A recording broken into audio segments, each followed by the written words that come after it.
टूटे चूल्हे की रसोई। गांव की चुपचाप सी सुबह। गांव की सुबह जब सूरज धीरे धीरे अपनी किरणों से धरती को गरमाता है, तब आकाश में हल्की सी मध्यम रोशनी फैलने लगती है।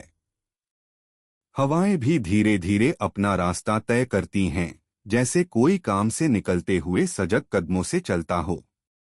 गांव की गलियां खामोश सी होती हैं और कहीं से भी किसी हंसी या गाने की आवाज नहीं आती, सिवाय खेतों से आती आवाजों के, जो दिन भर के श्रम का संकेत देती हैं। अगर आप अपनी माँ से प्यार करते हो और उनको हमेशा खुश देखना चाहते हो तो चैनल को सब्सक्राइब करो, लाइक करो, हर हर महादेव कमेंट करो। बहुत ही जल्द आपको खुशखबरी मिलेगी। प्लीज वीडियो को लास्ट तक जरूर देखें। अब आगे सुने। गांव के एक छोटे से घर में एक बुढ़ी महिला अपने टूटे चूल्हे के पास बैठी थी। उसकी उम्र लगभग 70 वर्ष के आसपास थी, लेकिन उसकी आंखों में एक ऐसी चमक थी जैसे जीवन की कठिनाइयों को पार करने के बाद भी कहीं न कहीं उम्मीद का सूरज अभी भी चमक रहा था। वह महिला का नाम रामकली था। एक समय था जब इस छोटे से घर में खुशहाली और समृद्धि थी, लेकिन अब यह घर बुरी तरह टूट चुका था। उसके चूल्हे का एक हिस्सा पूरी तरह से ढह चुका था और जो बचा था वह भी खराब हो चुका था। इस घर की रसोई, जो कभी पूरे गांव में मशहूर हुआ करती थी, अब सूनी और खाली पड़ी थी। रामकली की आंखों में एक अजीब सी उदासी थी, लेकिन साथ ही एक चमत्कारी तरह का धैर्य भी था। जब तक चूल्हे पर खाना बनता था, तब तक उसके जीवन में एक सजीवता थी, लेकिन अब जब यह चूल्हा टूट गया तो जैसे उसका पूरा जीवन ही टूट गया हो। पुरानी यादें। रामकली का जीवन किसी कथा से कम नहीं था। उसका जन्म इस गांव में हुआ था और वह बचपन से ही मेहनत करती रही थी। उसके पिता एक छोटे से किसान थे और घर की जरूरतें पूरी करने के लिए वह भी खेतों में काम करती। लेकिन उसकी माँ, जो बहुत ही सजीव और प्यारी महिला थी, उसे हमेशा प्रेरित करती रहती थी।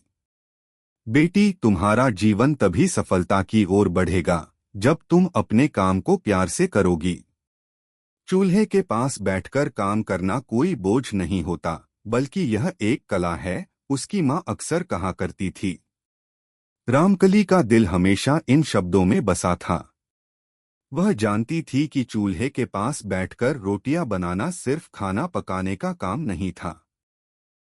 यह एक प्रेम का प्रतीक था, एक संस्कार था। जब तक उसकी माँ जीवित थी, यह घर और रसोई जीवित रहती थी।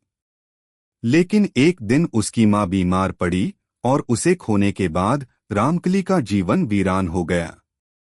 वह धीरे धीरे अकेली हो गई और उसकी चूल्हे पर बैठी रोटियां अब उस पुराने समय की यादें बन गई थीं। उसके मन में एक अजीब सी खामोशी और खालीपन था। बदलाव का समय। रामकली के घर के पास ही एक युवा लड़का रघु रहता था। रघु शहर से लौटकर अपने दादी नानी के पास रहने आया था। रघु का जीवन भी आसान नहीं था। वह हमेशा नए नए तरीकों से सोचता था और यही सोच उसे गांव में आने के बाद भी परेशान करती थी। वह समझ नहीं पाता था कि पुराने तरीके क्यों अब काम नहीं आते। क्यों न हम इस पुराने चूल्हे को नया बनाएं? रघु ने एक दिन रामकली से पूछा, जब उसने देखा कि रामकली अपनी रसोई में किसी तरह का खाना बना रही थी, लेकिन चूल्हा पूरी तरह से खराब था। रामकली मुस्कुराई और बोली, यह चूल्हा तो मेरे जीवन का हिस्सा है। इसके साथ हर सुख दुख जुड़ा है। इसे बदलने से क्या होगा? रघु ने सिर झुका लिया। उसे समझ आ गया कि पुराने लोग अपनी यादों और परंपराओं को संजोते हैं, जबकि वह इन चीजों को हटाकर कुछ नया करना चाहता था। फिर उसने एक योजना बनाई। चूल्हे की पुनर्निर्माण यात्रा। रघु ने अपनी योजना में बदलाव करना शुरू किया। पहले उसने पुराने चूल्हे को हटाया, फिर उसके स्थान पर एक नया चूल्हा बनाने का विचार किया। इस बार चूल्हे को नए तरीके से बनाया गया था ताकि वह ज्यादा सुरक्षित और प्रभावी हो। वह धीरे धीरे गांव वालों से भी संपर्क करने लगा। उन्होंने उसे अपनी मदद देने का वादा किया। रामकली ने देखा कि रघु इस काम में कितना मन लगाकर काम कर रहा था। पहले तो उसे यह सब कुछ तर्कहीन लगा, लेकिन जैसे जैसे समय बीतता गया उसे महसूस होने लगा कि रघु का प्रयास उसकी यादों को संजीवनी दे रहा था। रघु ने चूल्हे को न केवल नया किया बल्कि उसे सजाने और सुगम बनाने की भी कोशिश की थी। अब रामकली को वह चूल्हा फिर से अपनी रसोई में लगाकर खाना बनाने की उम्मीद नजर आने लगी। उम्मीद की एक किरण। कुछ दिनों बाद रामकली ने नए चूल्हे पर खाना बनाना शुरू किया। पहले दिन उसने अपना पसंदीदा आलू लहसुन का अचार बनाया और चपाती पकाई। चूल्हे के पास बैठते हुए उसे महसूस हुआ कि वह फिर से अपने पुराने दिनों में लौट आई है। अब वह अकेली नहीं थी। रघु और बाकी गांव वाले उसकी मदद के लिए थे। उसने आंसू पोंछते हुए सोचा, अब यह चूल्हा केवल रसोई का हिस्सा नहीं है, बल्कि यह एक नया जीवन है। नया आरंभ। समय के साथ गांव में रामकली का चूल्हा फिर से लोकप्रिय हो गया। उसकी रसोई से निकलने वाली खुशबू अब गांव के हर कोने में फैलने लगी। लोग उससे नया सीखने आते थे और वह सबको अपने अनुभव सुनाती।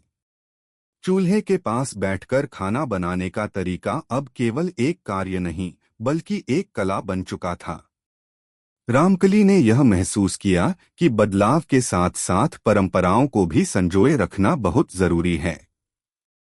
और इस तरह टूटे चूल्हे की रसोई ने नया जीवन पाया और रामकली ने फिर से अपनी खुशियों को महसूस किया। कैसी लगी आपको कहानी? प्लीज कमेंट करो, लाइक करो, सब्सक्राइब करो। धन्यवाद।